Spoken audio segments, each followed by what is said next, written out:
大家好，我是疯狂的萨格尔王。2020年扑啦的一下就来了，一夜之间惊喜的发现自己脱贫。为了纪念伟大祖国上次给我的这份无上的荣光，我决定豁出去了，咬牙购入了昂贵的五花肉，还有这个扁豆，然后做一碗扁豆焖面，压压惊。我们使用到的东西有扁豆、胡萝卜、土豆、五花肉。今天出去买菜，由于国内的肺炎疫情，买这些菜可是颇费周折。平时使用各种送货上门服务，要么缺货，要么无法送到。更夸张的是，我家小区门口有一个社区的大妈，张贴了一张告示，所有的外卖与快递均不能进入小区。社区大妈的理论是，如果快递小哥有任何一个人受感染的话，就会感染整个楼道的人。我对社区大妈说，去超市和这些大爷大妈抢菜，受感染的几率比单独的见一个快递小哥要高得多。如果我去超市感染了，还是会感染整个楼道的人，并且这个几率会更高。大妈听完我的话，傲娇的把头扭向了一边。万般无奈，我只有自己只身前往超市与各类大爷大妈抢菜。首都尚且如此，疫区就更让人担心了。话说回来，配料我们会用到葱蒜八角，这是焖面的灵魂。当然，灵魂也是跑了2个超市才买到的。另外就是必不可少的老抽和生抽，还有盐了。下面我们来处理一下这些材料。首先，五花肉我们切成长条，切成这个状态就可以了。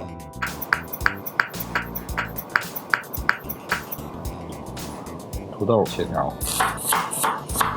土豆切条的时候不要切太细。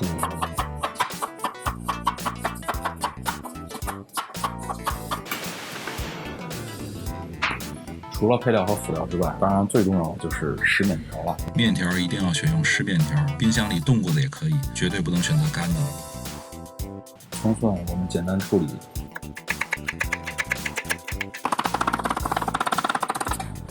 处理完了。下面我们开始制作。首先我们把锅烧热，烧热后转小火，放入一点点油。我们要把五花肉里的油煸出来，这一步需要花一点时间。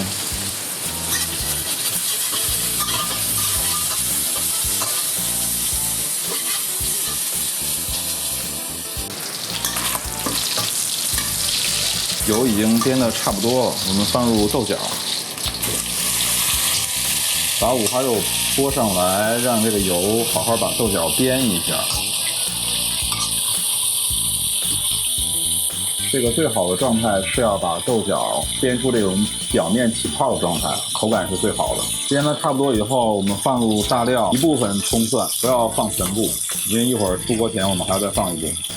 这个时候放呢，是因为这个豆角要煸比较长的时间，如果我们早点放的话，这个葱蒜容易被煸糊。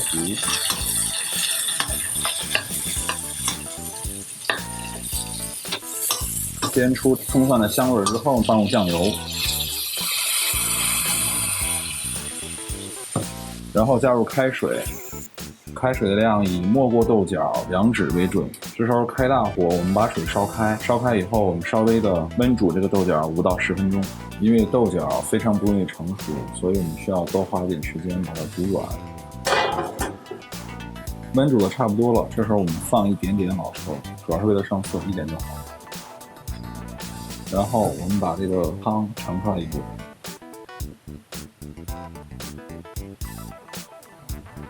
剩余汤的量以将没过这个豆角为准。这个时候我们就可以放其他的配菜了。先把胡萝卜放进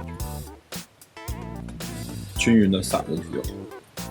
这个时候呢，我们就可以先加一点点盐。我们可以在底汤里加一勺，再一会儿就加在这个汤里边也加一些盐。关键的一步，我们要开始下面开始焖了。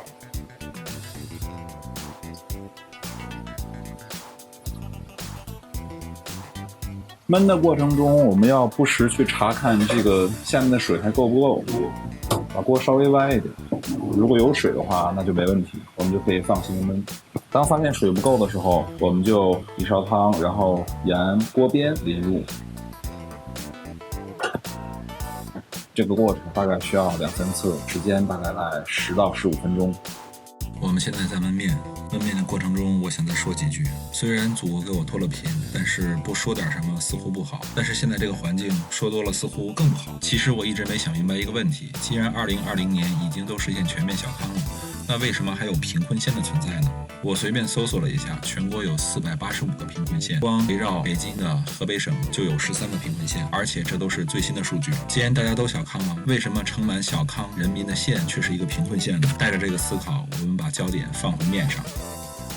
最后一次放入汁儿后，我们把剩余的这个葱跟蒜放到面上，再焖制5分钟。好，我们的面基本上就已经焖成了。我们现在最后需要把它搅拌一下。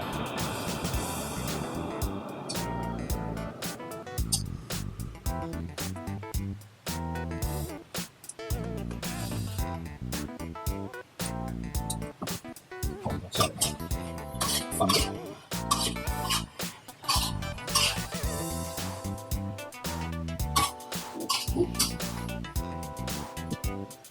然后就可以出锅了。面做完了，首先我要感谢我的祖国，让我能吃到这么好吃的面。今天的空气质量386，让面凭空多出了一份浓浓的香醇。我要开始吃了。